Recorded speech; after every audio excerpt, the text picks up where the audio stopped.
Barbara, you have lived an extraordinarily successful life, having founded a $5 billion real estate company that you later sold for $70 million. You started the Corcoran Group with $1,000 from a boyfriend. How did you turn it into the success that it is today? Well, there's no simple answer to how to turn a business really on its side and make it really successful. But the best place to start is with the people you hire. I had a gift for hiring great people, and then I just did everything I possibly could for the people to make sure they succeeded, and whatever that took. In short, I was a good mom. That's about it.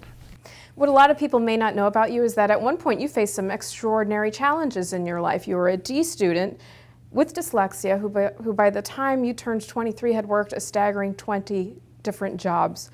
What has been your secret to success? Well, you know, you're saying a D student. In my book, that was great. I mean, I could have gotten Fs. I didn't deserve the Ds. They were all charity Ds, so that's good news. Being dyslexic, of course, for any kid is a struggle because you're in a world where you're measured by how well you do reading and math, and if you don't succeed there, you feel like a loser. So that has been an enormous battle for me, but frankly, that more than anything else has been the secret of my success, because I was so happy to get out of that school that I thought of as a jailhouse and to get out into the working world. I loved every job I ever had. I didn't care how menial it was. I succeeded at them versus failing miserably. And so I think really my success has been nothing more than one long attempt to show finally, hopefully, and I still don't feel it, that I am not stupid. And so thank God I had that cross, or I don't think I would have charged as hard and competed like I did to prove that I was being misjudged. What characteristics do you think separate the successful people from the not as successful people? Well, you know, in my career building the Corcoran Group, I probably hired over 3,000 salespeople, trained them, fired 2,000 of them, and wound up with 1,000. And you want to know the only difference between the enormously successful ones and the ones that did not succeed was not that they didn't take the hits and the rejection, but they took a lot less time feeling sorry for themselves. So a great salesman would take a tremendous hit from investing a lot of time and energy, being used and abused, and they would get back up and pick up the phone and get the next customer. But the less successful ones took it all personally, and it was the rejection that got them out of the business or put them out of the business. Now, you've said that in order to be successful, you had to be fabulous at failing first. What does it mean to be fabulous at failing? You know, it's so easy to succeed. Ask any normal person, would you rather succeed? How does it feel to be the winner? Do you want to win the race in sports and business or whatever? You want to be the best in your office? Of course it feels delicious, but it's easy. I mean, if you happen to be, that's great. But where the hard part comes in, always, is when you're the loser. Nobody likes being a loser, and then you have to claw and figure out and wit your way into a position of strength. And so, I mean, the truth is, if you're great at failure, you're going to be a winner in life. The truth is, and that's what I think you have to practice at, just ignoring it and figuring another angle to jump over and get to the next step. Now, in 2003, you published a memoir in which you attribute a lot of your success to listening to your women's intuition. Mm-hmm. Do women have an edge when they listen to their intuition? Let me tell you what's great about women in business. They're different than men, okay? They have a tremendous capacity to build camaraderie and a team. They have a tremendous capacity to listen between the lines, right? I think if I had judged my salespeople, my managers, my marketplaces with only my left brain in an analytical sense, and I'm certainly able to size something up logically, I've learned to do it, I would have always reached the wrong conclusion. What women will do is they'll take a leap of faith and listen to their intuition, even when it doesn't measure up against logic. And that is powerful in business, because business is never about business. It's all about the people you have working the business. And if you're good with that, you succeed in any business. Let's talk about business, because right now people are wondering exactly what the real estate market is going to do. The housing market, it appears to have stabilized over the last couple quarters. Where do you see it going right now? You know, this is like a horse race, isn't it? But I'm usually very good in my instincts on that, and I hope I still am, but who knows, it's always the first time to be dead wrong. But I think the miraculous part of the market that every buyer out there is waiting for, to buy at the bottom, already happened. That was October last year. 2 out of 3 markets across the United States, high-end markets, low-end markets, everything in between, has already turned around. And what people don't remember is that markets are very slow to unwind. Prices come down, and they keep coming down over a period of years. But when they recover, they come up like gangbusters, and it takes your breath away how quickly they recover.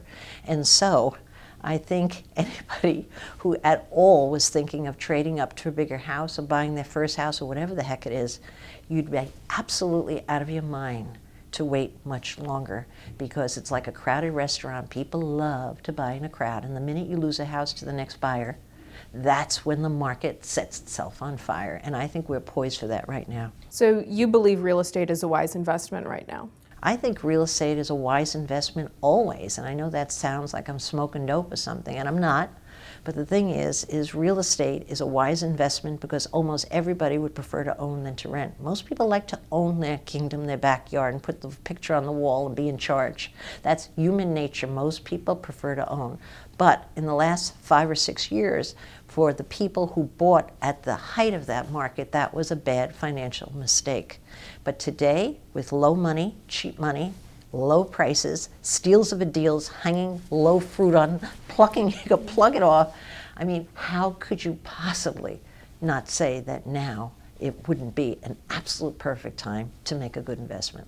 Now, there are some concerns right now that with the stimulus money running out and another bumper crop of foreclosures on the horizon, that could spell trouble for real estate. What is your take on that? There's been a bellwether change in people's minds just recently, in the last couple of months. People are for the first time feeling a little bit optimistic. We are not through this foreclosure crisis. The help from the government has been intended well and targeted as best they could. It hasn't all really been that helpful except to first-time buyers. Hasn't cured the foreclosure market. But you know, frankly, we're going to need those foreclosures to keep the market from running away like a train, because foreclosures always are priced without passion. They're always good deals. And what you're going to have then is those flying off the shelves, the fastest product off the shelf, and they're going to go.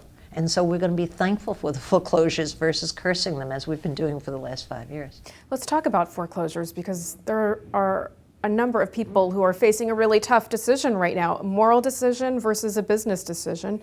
How would you advise a client deliberating what to do? Well, I would say to anyone who's thinking of perhaps walking away from their home, letting it be foreclosed, or arranging a short sale, or any version of the above, that it's a personal decision, period. Right? I wouldn't be a promoter that it's morally wrong or morally right to leave an obligation.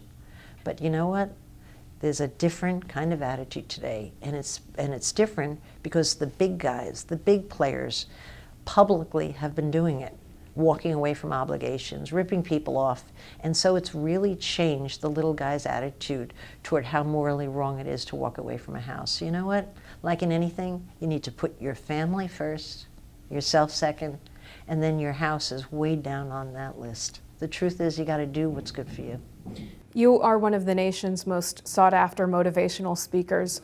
Lots of people right now facing a tough time. What aspect of their lives are you hearing is where they need the most motivation right now? I don't think many people today are happy or secure in their job, even people who should be, because they've been trained to believe that everything's tenuous, all right?